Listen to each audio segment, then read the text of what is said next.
बरगद का जादुई पेड़ गांव के किनारे एक विशाल बरगद का पेड़ था। उसकी जटाएं जमीन तक लटकी रहती थीं और उसकी छाया इतनी बड़ी थी कि गर्मी के दिनों में पूरा गांव उसके नीचे आकर सुस्ताता था। लेकिन इस पेड़ के बारे में गांव वालों के बीच एक अनोखी कहानी प्रचलित थी। लोग कहते थे कि यह पेड़ जादुई था। जो भी इसकी जड़ों को छूकर सच्चे दिल से मुराद मांगता, उसकी हर इच्छा पूरी होती। एक दिन गांव में रहने वाला एक गरीब लड़का अर्जुन उस पेड़ के पास गया। उसका परिवार बहुत कठिनाइयों से गुजर रहा था। अर्जुन ने अपनी मां को यह कहते सुना था कि बरगद का पेड़ उसकी सारी परेशानियां दूर कर सकता है। लेकिन अर्जुन को यकीन नहीं था। फिर भी उम्मीद और जिज्ञासा के साथ वह पेड़ के पास पहुंचा। उसने अपनी छोटी छोटी उंगलियों से बरगद की मोटी जड़ों को छुआ और आंखें बंद करके बोला, हे पेड़ बाबा, अगर आप सचमुच जादुई हैं तो मेरे परिवार की मदद करो। हमें खाना, कपड़े और एक अच्छा घर चाहिए। मैं हमेशा आपकी पूजा करूंगा।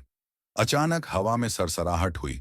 पेड़ की जटाएं धीरे धीरे हिलने लगीं, जैसे किसी ने उसे छुआ हो। अर्जुन डर गया, लेकिन वह वहां से भागा नहीं।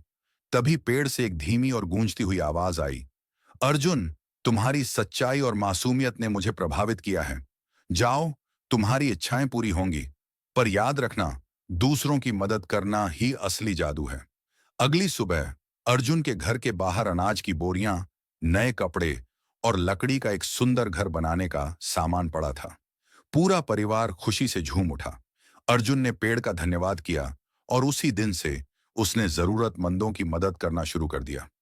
बरगद का पेड़ खुश था। उसकी जटाएं और हरी हो गईं और उसकी छाया और गहरी। गांव के लोग कहते थे कि पेड़ का जादू सिर्फ अर्जुन जैसे सच्चे और निस्वार्थ लोगों के लिए था। अर्जुन की कहानी ने पूरे गांव को सिखाया कि सच्चे दिल और दूसरों की भलाई की भावना से किया गया हर काम अपने आप जादू बन जाता है। ऐसे वीडियो देखने के लिए लाइक एंड सब्सक्राइब करें